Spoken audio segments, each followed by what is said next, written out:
창세기 9장 말씀을 보게 되면 홍수 후에 하나님께서 노아와 그 아들들에게 복을 주시면서 생육하고 번성하며 땅에 충만하라고 하는 새로운 복을 그들에게 주셨습니다. 그리고 이제 그 10장에 보게 되면 그 생육하고 번성하고 땅에 충만하라고 하는 축복의 말씀대로 노아와 그 아들들이 번성해 가는 족보가 기록되어져 있습니다. 그러니까 창세기 9장의 축복의 말씀이 성취되어져 가는 것이 창세기 10장에 노아와 그 아들들의 족보로 나타나고 증거되고 있다, 그런 얘기죠. 근데 자꾸 사람들이 많아지게 되니까 이제 거기에서만 살 수 없게 돼서 일부 사람들은 이제 자꾸 동방으로 옮겨가 살게 되어졌습니다. 그러다가 신할 평지에 이르렀을 때에 거기에 거주하면서 사람들이 살기 시작했다라고 오늘 그 본문 2절에 그렇게 기록되고 있죠. 자, 2절 다시 한번 읽어봅니다. 시작. 이에 그들이 동방으로 옮기다가 신할 평지를 만나 거기 거류하며. 왜 신할 평지를 만났을 때 거기에서 거류했었을까요? 이 신할이라고 하는 말의 뜻은 두 강 사이라고 하는 뜻을 가지고 있습니다. 두 강 사이, 그게 신할이라는 의미인 것이죠. 그런데 이 의미처럼 그 티그리스 강과 유프라테스 강 사이에 있는 평원, 그게 바로 신할 땅이었었습니다. 그래서 티그리스 강하고 유프라테스 강 두 강이, 한 강도 아니라 두 강이 마치 두 팔로 안아 어머니가 아이를 낳는 것처럼 그렇게 아는 비옥한 땅이 신할 땅이었었어요. 이 땅을 보고서 동방으로 옮겨갔던 사람들은 그 진짜 좋구나, 이 땅에서 살자. 그래서 거기에 머물면서 살았습니다. 홍수 후에 사람들은 이제 편안하고 안정된 삶을 살면서 승승장구하기 시작합니다. 그들은 문명 문화를 발달시키고 번영의 꽃을 피우면서 살아가게 되어졌습니다. 그러나 이제 좋은 땅, 신할 땅에 살면서, 비옥한 땅에 살면서 여러 가지 문화와 문명을 일궈내 가면서 살지만, 그러나 그들의 마음 한구석에는 석연치 않는 게 있었습니다. 바로 뭐냐면 불안이었었어요. 여러분 생각해 보세요. 홍수가 나고 난 다음에 세상은 어떻게 됐었을까? 얼마 전에 제가 여기 대청강 주변을 이렇게 걸어봤어요. 근데 올해 얼마나 비가 많이 왔습니까? 자주 비가 왔었어요. 근데 제가 깜짝 놀랐어요. 여러분, 비가 왔다고 하더라도 홍수 후처럼 그렇게 비가 많이 오지는 않았잖아요. 그런데도 보면요, 다른 때보다 올해 조금 비가 더 왔다고 산까지 이렇게 물이 찬 흔적들이 굉장히 많이 있어요. 근데 얼마나 지저분하고요. 제가 깜짝 놀란 것이 그 녹조 현상인데, 마치 그 파란 하늘색 페인트로 칠한 것처럼 녹조 현상이 그 산 위에까지 막 쫙 널려 있는 것을 보고서 깜짝 놀랐습니다. 이렇게 녹조 현상이 심하고 이렇게 많은 영향을 주는구나라고 생각을 했습니다. 홍수 후에 이 세상은 어떻게 되겠어요? 모든 것이 다 폐허됐어요. 사람들이 일궈놨던 모든 그 밭도 그리고 논, 그 밖에 목축지 다 사라지고 말았잖아요. 그래서 사람들은 아주 정말 열심히 일을 하면서 새롭게 이 땅에 자기들의 삶의 터전을 일구면서 살았던 것입니다. 이제 그들은 삶의 안정을 이루면서, 특히 신할 평지까지 왔던 사람들은요, 얼마나 고생했겠어요. 동방으로. 그리고서는 이제 비옥한 땅을 만났고, 여기서 우리가 정착지로 삼자 하면서 거기서 피땀 흘리면서 열심히 일구었어요. 이제는 홍수 후에 폐허의 흔적도 찾아보지 못할 정도로 다 바뀌어졌어요. 뿐만 아닙니다. 과학과 문명은 얼마나 많이 발달했는지 몰라요. 그럼에도 불구하고 그들의 마음 한구석에는요 석연치 않는 두려움이 있었었는데 바로 뭡니까? 또다시 하나님이 우리를 흩으시면 어떡할까라고 하는 불안감이 그들의 마음속에는 가득했었습니다. 언제 또다시 이러한 자기들이 피땀으로 일궈놓은 생업의 현장이 홍수로 말미암아 다 떠내려가고 다시 폐허가 되고 다시 자기들이 일궈놓은 모든 삶의 터전을 잃어버릴까라고 하는 불안감이 그들의 마음속에는 크게 남아 있었던 것입니다. 하나님께서는요 창세기 9장에 보게 되면 다시는 물로 심판하지 않겠다고 약속하셔서 그 징표로 무지개를 두셨었습니다. 그러나 그들은 그 비가 오고 해가 뜨면 무지개를 늘 바라보았지만 그 하나님의 징표인 무지개를 바라보면서도 그들의 마음속에는 하나님의 약속에 대한 미신적음이 점점 커져만 갔어요. 시간이 가면은 사라져야 되는데 오히려 사라지지 않고 더 불안했어요.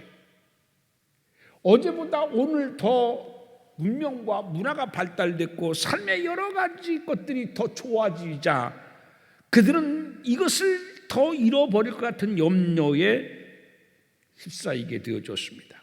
그래서 그들은 하나님의 약속을 믿지 못하고 늘 무지개를 바라보면서도 그들의 마음 한구석에서는 늘 하나님의 말씀에 대한 신뢰 대신에 의심이 싹트기 시작했다는 얘기입니다.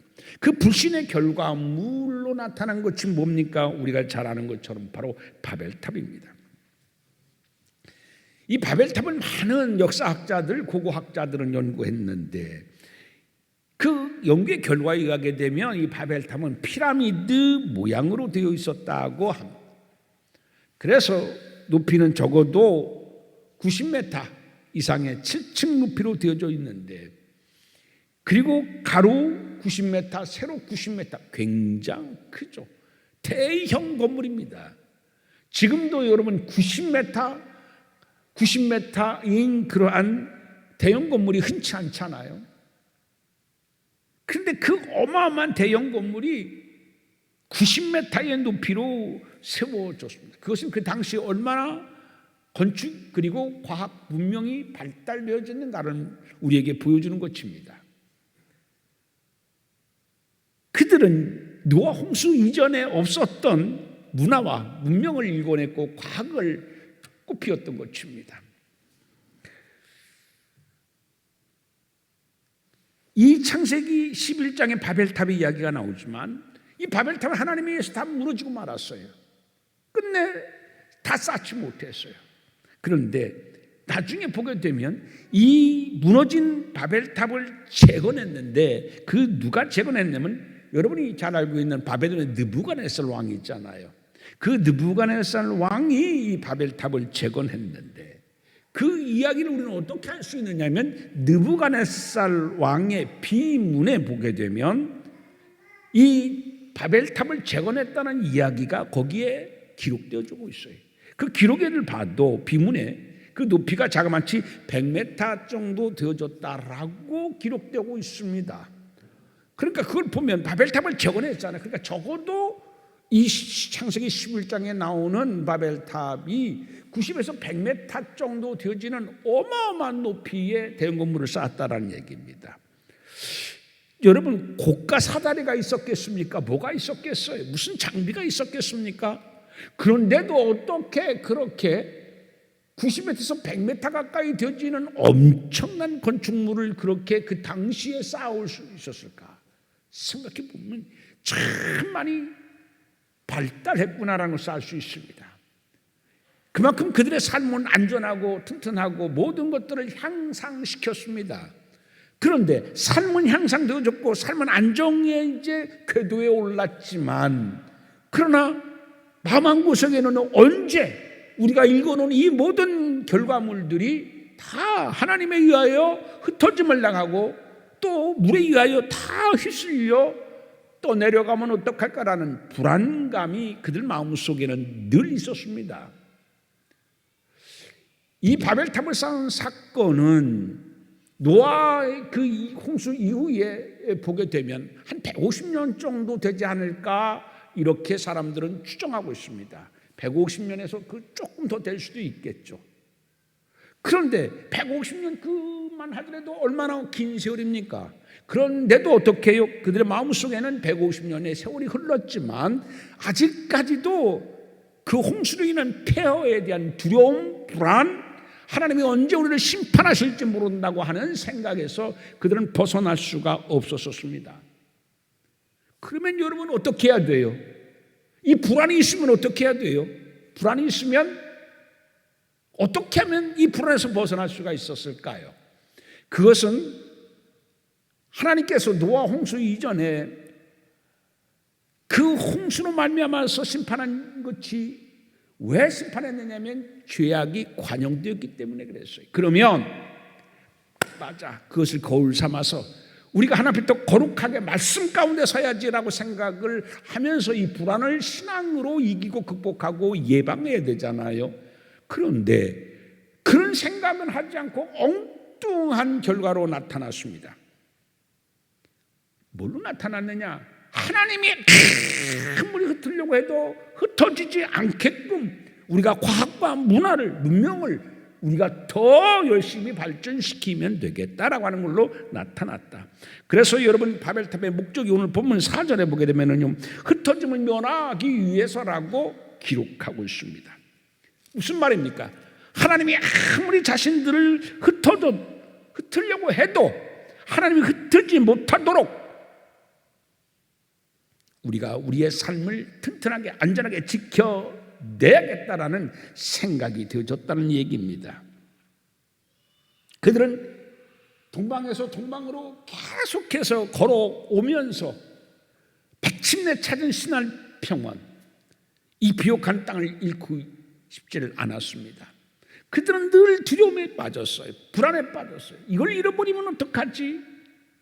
그러면 더 정직하게 말씀 가운데 의롭게 죄악을 떠나 경건하게 살아야지라고 하는 생각으로 그들의 생각이 전환되어야 되는데 엉뚱하게 하나님이 흩어도 못 흩게 우리가 만들자, 그 결과물이 바로 바벨론이었었다라는 말씀입니다.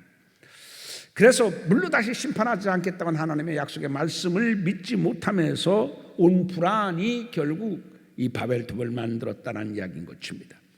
의학에서는 과도한 불안 상태나 걱정이 6개월 이상 계속 지속될 경우에는 불안장애라고 하는 판정을 내리게 되어집니다. 불안장애. 사람은 늘 불안할 수 있어요. 그런데 이 불안이 왔다가 있다가도 사라지고 그래요. 그렇지 않습니까? 여러분, 세상에 불안 없는 사람이 어디가 있어요? 다 있습니다. 불안은 또 나쁜 것만도 아니에요. 불안하기 때문에 위험한 것을 예방하고 위험한 짓을 하지 아니하고 안전된 삶을 살 수 있게 하는 그 기저가 될 수 있는 게 불안이에요. 부정적인 건 아니에요. 그런데 이 불안이 올 때 내가 하나님 앞에 경각심을 가지고 내가 바르게 살아가야지라고 우리에게 새로운 신앙의 모습으로 돌아갈 수 있도록 우리를 깨우쳐주는 것도 불안일 수 있어요. 근데 그런 긍정적인 불안이 아니라 오늘 이 사람들은요, 부정적인 불안인 거예요. 그런데 이 불안, 부정적인 불안이 아까도 얘기했지만 의학에서는 주로 6개월 이상 불안과 걱정이 지속될 경우는 불안장애로 그렇게 진단을 하는데, 아까 제가 뭐라고 그랬어요? 노아 홍수 적어도 몇 년이 지났다? 150년이 지났어요. 그 엄한 150년이 지났음에도 불구하고 그들은 이 불안장애에 시달리고 있습니다. 사랑하는 성도 여러분, 예수님을 믿으면서도 하나님을 믿으면서도 불안장애에 시달리는 여러분 되지 않기를 주님의 이름으로 축원드립니다. 지금도 예수님 믿으면서 불안장애에 시달리는 사람이 있어요. 늘 불안합니다. 늘 걱정합니다. 늘 마음속에 근심이 떠나지 않습니다. 여러분, 왜 불안장애가 생깁니까? 여러분, 그들이 하나님의 약속의 말씀으로 충만했으면 이런 불안장애에 시달리지 않았어요. 뭐예요? 하나님께서는 물로 다시는 심판하지 않겠다고 하는 말씀을 해주셨잖아요. 그 말씀으로 충만될 때에는 불안장애에 시달리지 않습니다. 여러분, 충만이라는 게 뭐예요? 충만이라고 하는 것은 뭐예요? 여기만큼 채워진 걸 충만이라고 하지 않습니다. 뭐예요? 흘러 넘치는 걸 충만이라고 합니다. 흘러 넘치니까 어떻게 해요? 다른 건 들어갈 수 있어요? 없어요? 다른 건 들어갈 공간이 없어요. 말씀으로 충만한 사람은요, 불안이 틈타지를 못하게 되어져요. 그런데 말씀이 충만하지 못하니까 내 신앙이 이만큼이면, 말씀은 이 정도면 어떻게 해요? 이만큼은 다른 것으로 채워지는 게, 그게 불안으로 채워지고 걱정으로, 근심으로 채워지는 거예요. 내 상황이 어떠하든 간에 말씀으로 채워지면 하나님이 계시니까라고 하는 마음으로 든든하고 평안 가운데 쓸 수가 있잖아요. 근데 말씀이 부족하게 되면 평안과 든든함 사라지게 되고, 평안과 든든함 대신에 걱정과 불안, 근심이 오게 되어지는 거예요. 오늘 이 사람들이 그랬습니다. 말씀을 그들은 충만히 그들의 마음속에 채워지지 않으니까 대신 말씀이 들어가야 할 자리에 불안이 자꾸 오게 된 거예요. 여러분 살아가면서 여러분들에게 문제가 있고 그 문제 때문에 염려가 걱정이 되어지시면은 여러분, 내가 이렇게 걱정하고 염려하고 있구나. 그건 뭐 때문에 그렇다? 말씀이 부족하기 때문에 그렇구나. 내가 말씀으로 채워지지 않기 때문에 그렇구나. 꼭 깨닫고 여러분 말씀을 더 깊이 묵상하고 말씀 속에 인격적으로 역사하시는 하나님을 만나는 여러분 되기를 바랍니다. 그러면 참 신기해요. 아직까지도 내 상황은 나아지지 않았지만 내 마음속에 불안은 없어져요. 하나님이 해주실 것 같아요. 하나님이 도와주실 것 같아요. 하나님이 나를 도와서 나는 이것을 해결할 묘책이 없는데, 능력이 없는데, 그래도 하나님께서 나를 이 문제를 해결할 수 있도록 역사해 주실 것 같아요. 그래서 상황은 나지 않았는데도 불구하고서 내 마음은 평안해요. 한숨이 나오는 게 아니라 하나님에 대한 감사의 찬양이 나와요. 언제요? 말씀 충만할 때 그렇습니다. 여러분, 그래서 우리가 신앙생활에서 말씀이 중요하다는 것이잖아요. 오늘 이 사람들은요, 말씀이 없으니까 자꾸 불안해지는 거예요. 그러니까 불안이 불안을 키우고, 이거 하나님 우리를 흩으실 것이라고 하는 그 염려가, 그 걱정이, 그 생각이 꼬리에 꼬리를 물고 자꾸 불안합니다. 얼만큼이요? 150년 동안이나. 말씀 충만하지 못하면요, 6개월이 아니라 10년이 아니라 100년, 150년까지도 우리를 괴롭히는 것입니다. 사탄은 그렇게 끈질겨요. 말씀이 없는 자는 늘 이 불안장에 시달릴 수밖에 없습니다. 사랑하는 성도 여러분, 말씀 충만함으로 통하여서 여러분의 신앙에는 불안장애가 없기를 주님의 이름으로 축원드립니다. 불안하면 내가 말씀이 없는 거구나. 내가 이 문제를 해결할 자원이 없는 게 아니에요. 이 문제를 해결할 지혜가 없는 게 아니에요. 나를 도와줄 사람이 없는 게 아니에요. 하나님은 역사하시면 내가 전혀 모르는 사람을 통하여서도 하나님은 그 문제를 해결해 주셔요. 그래서 우리는요, 나한테는 이거 도와줄 사람이 없구나, 어떤 자원이 없구나, 엉뚱한 답을 찾으려고 그래요. 이렇게 불안하면 하나님 앞에 바로 서야 되고 말씀으로 채워가야 되는데, 그들은 엉뚱하게도 어떻게 해요? 불안하니까 바벨탑을 쌓자, 이렇게 엉뚱한 생각을 하게 되어져요. 그런데 여러분, 이 바벨탑을 쌓자고 누가 제안했었을까요? 최초의 제안자가 있을 거 아닙니까? 그렇잖아요. 최초의 제안자가 누굴까요? 이 최초의 제안자를 아는 것이 참 중요해요. 왜냐하면 어떤 목적으로, 어떤 의도로 쌓았는가, 이것을 밝혀내기 때문에 이 최초의 제안자가 중요합니다. 이 최초의 제안자는 누구냐면요, 창세기 10장 9절 10절을 보게 되면 한번 찾아봐요. 창세기 10장 8절서부터 10절까지 있습니다. 8절서부터 시작.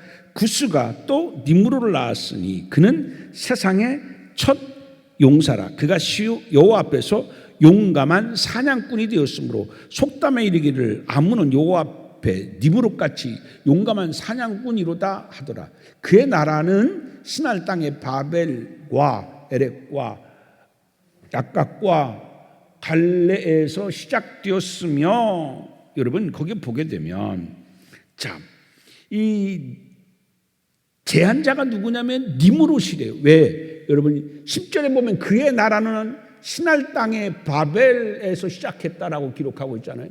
그의 나라는 누구입니까? 이 니무롯이에요. 여러분 지구상의 최초의 나라를 건설한 사람이 누구냐면 이 니무롯이에요. 지구상에서 최초의 나라를 건설한 사람이 누구라고요? 니무롯이에요. 그 니무롯은 누구냐? 니무롯은요, 여러분 창세기 10장 1절에 보게 되면요, 노아에게는 세 아들이 있었다라고 얘기하지 않습니까? 누구예요? 셈, 함, 야벳이에요. 셈, 함, 야벳. 그런데 6절 읽어봅니다. 6절 시작. 함의 아들은 구스와 미스라임과 붓과 가나안이요. 여러분 함의 첫 번째 아들이 누구라고요? 구스입니다. 자, 그런데 자 9절 봅니다. 시작. 구스가 또 니무롯을 낳았어. 자, 봐봐요. 노아는 누구를 낳아요? 함을 낳았어요. 함은 구스를 낳았어요. 구스는 누구를 낳았어요? 니무롯을 낳았어요. 그래서 아까 제가 했잖아요. 홍수 후에 150년 정도 됐을 거죠. 4대. 그래서 학자들은 150년 정도 됐을 거라고 생각해요. 그런데 이 누구의 후손이라고요? 함의 후손이에요. 셈의 후손도 아니고 야벳의 후손도 아니고 함의 후손이에요. 함은 누구예요? 아버지 노아가 술 먹고서 발가벗고 있을 때 그거를 폭로하고 다른 형제들에게 알리면서 그거를 아버지에게 수치를 안겨준 사람이 바로 함이에요. 그 후손인 이 니무롯이 최초의 나라를 건설했는데, 여러분 거기 보면 9절에 그는 세상에 뭐라? 세상의 첫 용사라. 첫 용사라. 용사가 뭐냐면 이거 영웅이라 그런 얘기예요. 뭐라고요? 영웅 대접을 받았어요. 왜 영웅 대접을 받았느냐면 여러분 9절에 보면 그가 여호와 앞에서 용감한 뭐다? 사냥꾼이었다라는 얘기입니다. 그런데 이 용감한이라고 하는 말은 히브리어로 보게 되면 갑보르입니다. 갑보르가 뭐냐면 뛰어나다, 강하다, 용맹스럽다. 강하다, 뛰어나다, 용맹스럽다. 그게 갑보르, 그게 용감한이에요. 자, 무슨 얘기냐면 여러분 그 당시에 지금도 이렇게 농촌 같은 데 보게 되면 산에 크게 뭡니까? 이렇게 철망으로 이렇게 쳐놓은 게 있어요. 왜냐? 야생동물이 못 내려오게. 그렇지 않습니까? 근데 지금도요, 가끔 야생동물이 와가지고서 농작물들을 다 파헤치고 피해를 주잖아요. 사람에게까지 피해를 주고, 어느 때는 보면요, 서울 한복판에까지도 멧돼지가 출현해가지고서 경찰이 출동해가지고서 사살하고 막 그러지 않습니까? 지금도 그런데 옛날에는 어떻게 해서 동물이 얼마나 많았겠어요. 그리고 얼마나 많은 피해를 입고 사람들도 많이 죽였겠어요. 그런데 다른 사람들은 어찌할 수 없을 때 니무롯이 얼마나 용감했던지 그 니무롯이요, 그 위험한 그 맹수들을, 짐승들을 다 잡았어요. 쫓아내고. 그러니까 어떻게 해요? 사람들이 따랐겠어요? 안 따랐겠어요? 굉장히 따랐어요. 고마운 사람이에요. 그 당시에는 자기들의 보호자가 되어준 거예요. 그 맹수가 오고 막 자기들의 농작물이 파헤쳐지고 어떡할 수 없을 때 니무롯이 달려가가지고서 그 동물들을, 그 맹수들을 죽이고 쫓아내고 그들의 생업의 터전을 지켜주고, 그게 니무롯이었어요. 그 사람들의 신망이 대단했었어요. 니무롯. 무슨 일만 있으면, 어려운 일만 있으면 누구를 찾아요? 니무롯을 찾아요. 그 따르는 사람이 많으니까 그가 영웅이 됐던 거예요. 그 자칭 자기가 영웅이 된 것이 아니라 사람들이 그를 영웅으로 만들어줬어요. 그 이야기예요. 그런데 그가 이렇게 사람들이 점점 그를 따고 다른 사람들이 많아지자 그의 영향력은 점점 커져가지고서, 여러분 어떻게 해서 그 10절 말씀에 그의 나라는 어디에서 시작했습니까? 신할 땅 어디에서? 바벨에서. 그리고서 어떻게 해요? 에렉으로 가고 약가치로 가고 갈레스로 가고 그리고 그것도 끝나는 게 아니에요. 11절에 그가 그 땅에서 어디로 나갔다? 아수로 나가고 니느웨, 르호보달, 갈라 및 니느웨와 갈라스의 넷센을 건설하였으니 이는 큰 성읍. 얼마나 대단해요. 꼭 몽골의 징기스칸을 보는 것 같아요. 프랑스의 나폴레옹을 보는 것 같은 사람이 누구예요? 니무르스예요. 최초로 이렇게 정복하고 나라를 크게 세운 거예요. 어마어마한 거예요. 이게 지도로 보게 되면 그 당시에 대단한 사람이었었습니다. 그래서 사람들은 이렇게 자기의 터전을 자꾸 넓혀가니까 리무른을 따르는 거예요. 이 믿음이 생긴 거예요. 하나님보다 누구를 더 믿기 시작해요? 디무롯을 더 믿기 시작해요. 하나님보다 니무롯을 더 의지하게 돼요. 하나님을 신뢰하기보다는 니무롯이 더 믿음직하거든요. 그러니까 그는 이 이름의 뜻이 뭐냐면 따라서 합시다. 대적자. 그게 니무롯의 뜻이에요. 누구에게 대적합니까? 하나님께. 사람들이 막 자기를 따르고 자기가 파죽지세로 징기스칸처럼 나폴레옹처럼 알렉산더처럼 막 나라를 높여가자 사람들이 막 환호합니다. 열광합니다. 영웅으로 추앙합니다. 그러니까 이 사람이 교만이 넘쳐가지고 하나님을 대적하게 되어졌다라는 얘기입니다. 그게 바로 이 10장에서 보여주는 이 니무롯의 모습인 것입니다. 자, 니무롯은 여기에 그 말씀처럼 10장 10절에서 그의 나라는 이라고 시작하면서 12절에 큰 성읍이다. 자, 무슨 얘기예요? 그의 나라는 누가 주관하는 나라? 니무롯이 주관하는 나라. 나라라는 게 처음 나와요. 여기서. 여러분, 하나님이 주관하시는 나라가 아닌 누가 주관하는 나라를 꿈꿨다고요? 니무롯이 자기가 주관하는 나라를 꿈꾸고 그래서 점점 영토를 확장해 가고 그 상징의 의미로 세운 것이 뭐다? 바벨탑이다. 그런 얘기입니다. 하나님 보세요. 하나님이 아무리 우리를 흩어져도 이제는 흩어지지 않습니다. 내 나라가 얼마나 강한데 어디까지 아수르를 넘어서 이제는 그 넷셀까지 그렇게 강력하게 큰 성읍을 건설했으면 이제는 하나님 우리를 흩어지지 못합니다. 그러면서 그 상징의 의미로 바벨탑을 쌓게 되어졌어요. 그러나 하나님은 어떻게 해서 이 바벨탑을 쌓는 사람들을 흩으셔서 그 나라가 더 이상 커지는 것을 하나님은 막아주셨어요. 여러분, 사람은 오만해요. 이제는 내가 이렇게 수고해서 노력해서 이만큼 읽어놓은 거 어떡할 수 없어. 자기의 수고, 자기의 노력인 줄 알고 하나님도 어떡할 수 없다는 오만에 빠질 수 있어요. 여러분, 잘 아는 영화 타이타닉이라는 영화를 여러분 아직까지 기억하실 것입니다. 그런데 이 타이타닉의 뜻이 뭐냐? 가장 강하다라는 뜻이에요. 타이타닉 뜻이 뭐라고요? 가장 강하다. 이 배는 실화입니다. 1912년에 이 배가 만들어졌어요. 어디서 만들어졌어요? 영국에서 만들어졌어요. 여러분, 그 당시에 영국은 뭐예요? 세계 패권을 가진 나라였어요. 해가 지지 않는 나라. 그래서 이 대영 제국의 번영의 상징, 권세 상징으로 삼기 위해서 만든 배가 뭐냐면 가장 강하다라는 이름의 뜻을 가진 타이타닉이라고 하는 배를 만듭니다. 세상에서 가장 화로운 배, 세상에서 가장 큰 배, 세상에서 그럼에도 불구하고 가장 빠른 배, 그럼에도 불구하고 가장 튼튼한 배, 이게 타이타닉이었습니다. 그래서 영국이 참 침이 마르도록 자랑하고 또 자랑했던 배가 바로 타이타닉입니다. 타이타닉이 첫 출항할 때 이 세계의 모든 이목은 그 타이타닉에 쏠렸습니다. 그렇게나 큰 배가 있다고? 그렇게나 큰 배가 바다에서 안전하게 운행할 수 있다고? 그렇게 빨리 움직일 수 있다고? 사람들은 호기심 어린 눈으로 타이타닉을 바라봅니다. 이 타이타닉의 선주가 출항했었을 때에 선장에게 더 빨리 최고의 속도로 가라. 우리 대영 제국의 위대함을, 능력을,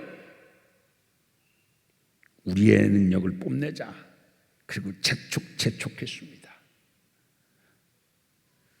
그러면서 이 선주는 뭐라고 얘기했느냐 하면, 하나님도 가장 강한 배, 가장 튼튼한 배, 이 배를 침몰시킬 수 없다. 더 빨리. 이게 당시의 선주가 선장에게 한 말입니다. 하나님도 이 배를 침몰시킬 수 없다. 대영 제국을 건설했었던 오만함이 빚어낸 결과입니다. 그런데 보기 좋게 여러분 아시잖아요. 이 배는 파손됩니다. 산산조각이 났습니다. 2208명의 승객 중에 1513명이 이 배와 함께 수장되고 말았습니다. 이 배는 지금도 해양 사고 중에 최고의 큰 사고로 기록되고 있습니다. 이 배는 튼튼해서 하나님도 어찌할 수 없을 것이다. 선주의 이 교만함이, 그만 배가 산산조각이 나고 아까운 인명 1513명이 바다에 빠져 죽음으로 끝나게 되어집니다. 여러분, 사람의 수고는요, 하나님 도움 없이는 수고로 열매 맺지를 못함을 보여줍니다. 여러분, 바벨탑을 쌓은 목적 또 하나가 뭐냐면요, 11장 4절에 여러분 다시 한번 봅니다. 11장 4절입니다.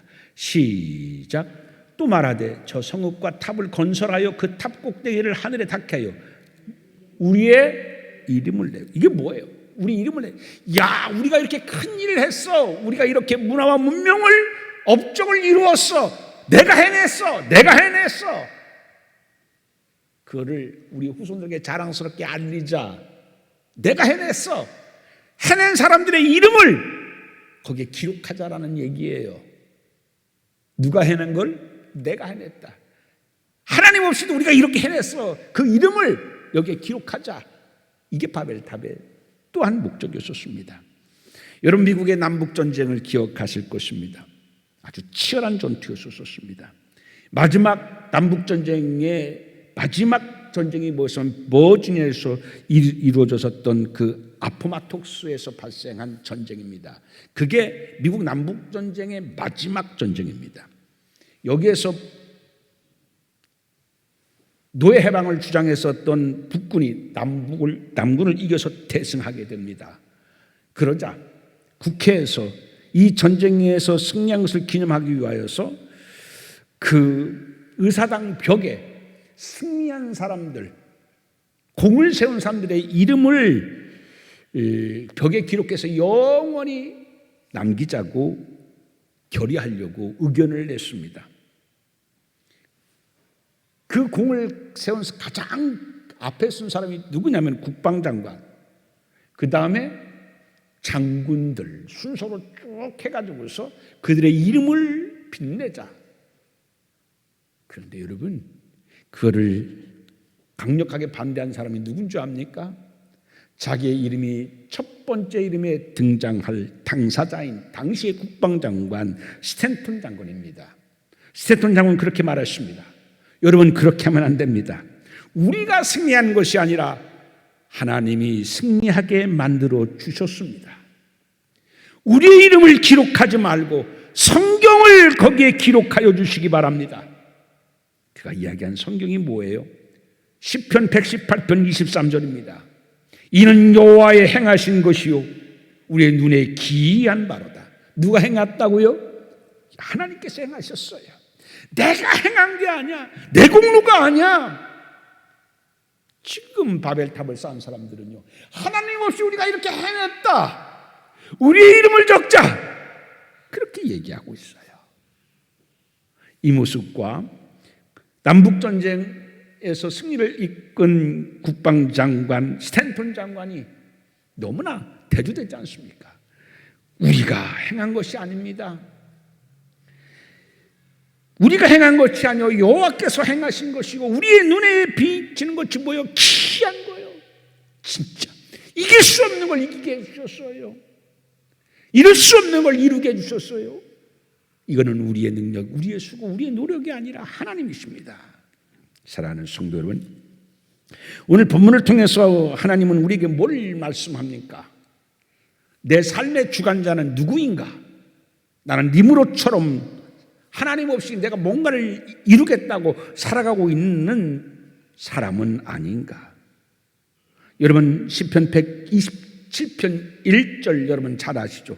여호와께서 집을 세우지 아니하시면 세우는 자의 수고가 헛되도다. 여러분 오늘 여러분의 삶에 걱정되는 일들이 있습니까? 근심되고 불안한 일들이 있습니까? 그런 일들을 만날 때 하나님의 은혜 없이 살아가겠다고 내 힘으로 해결해 보겠다고 내 능력으로 내 노력으로 내 꿈을 이뤄보겠다고 내가 애써 수고함으로 이 불안과 걱정과 근심 삶의 문제를 이겨내 보겠다고 하는 게 바로 뭐예요? 그게 바로 바벨탑입니다. 하나님도 무엇이 내 수고한 능력으로 이뤄서 보겠다고 하는 바벨탑을 내려놓는 순간 바벨탑 대신에 우리는 하나님께 감사의 탑, 믿음의 신앙의 탑, 순종의 탑을 쌓을 때에 하나님은 시편 118편 23절에 있는 것처럼 하나님께서 우리를 대신해서 행해 주실 것이요 우리 눈에 귀한 하나님의 은혜, 신비한 역사가 경험되도록 해 주실 것입니다. 걱정되고 염려고 불안되도록 여러분 바벨탑이 아니라 믿음의 탑, 순종의 탑, 감사의 탑을 쌓아가는 우리 모두가 되어지기를 주님의 이름으로 축원드립니다. 기도합니다. 하나님 아버지, 우리가 바벨탑을 쌓은 사람들처럼 하나님의 약속의 말씀을 믿지 못하고 늘 불안하고 염려하여 하나님의 도움을 신뢰하지 못하고 하나님의 살아계심을 분명히 믿지 못하고 인간의 방법으로 그 뭔가를 해결해내려고 하는 그러한 모습은 아닙니까? 오늘 본문을 통하여 나를 돌아다보게 도와주시옵시고 하나님 없이 무엇을 하겠다고 하는 바벨탑이 아닌 하나님을 온전히 믿는 믿음의 탑, 순종의 탑, 감사의 탑을 쌓게 도와주시옵소서. 이제 하나님이 나의 삶을 지켜주시고 하나님이 나를 돌봐주시고 내 힘이 아니라 하나님의 능력으로 하나님의 행하심으로 내 삶이 일어서는 것을 경험하고 증거하는 우리 되게 하여 주옵소서. 예수님 이름으로 기도하옵나이다. 아멘.